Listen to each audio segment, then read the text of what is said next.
All quiet on the Western Front. Chapter 12. It's autumn. There are not many of the old lot left. I'm the last one of the 7 from our class still here. Everyone is talking about peace or an armistice. Everyone is waiting.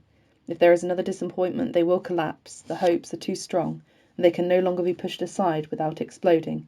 If there is no peace, then there will be a revolution. I have been given 14 days' rest because I swallowed a bit of gas. I sit all day in a green garden in the sunshine, and there will soon be an armistice. I believe in it too now. Then we shall go home. My thoughts stop, and there I can't push on any further. What attracts me so strongly and awake me are raw feelings, lust for life, desire for home, the blood itself, the intoxication of escaping. But these aren't exactly goals. If we had come back in 1916, we would have unleashed a storm out of the pain and intensity of our experiences.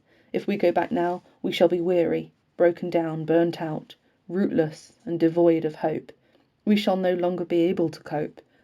No one will understand us, because in front of us there is a generation of men who did, it is true, share the years out here with us, but who already had a bed and a job, and who are going back to their old positions, where they will forget all about the war. And behind us, a new generation is growing up, one like we used to be, and that generation will be strangers to us, and will push us aside. We are superfluous, even to ourselves. We shall grow older. A few will adapt, others will make adjustments, and many of us will not know what to do. The years will trickle away, and eventually we shall perish.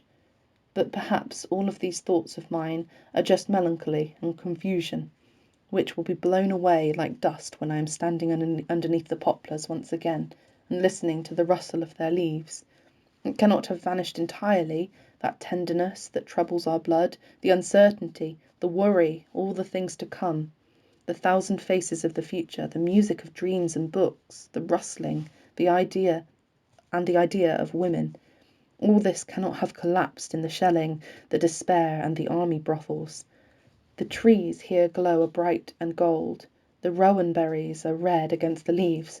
White country roads run on towards the horizon, and the canteens are all buzzing like beehives with rumours of peace. I stand up. I am very calm. Let the months come and the years, and they'll take nothing more from me, and they can take nothing more from me.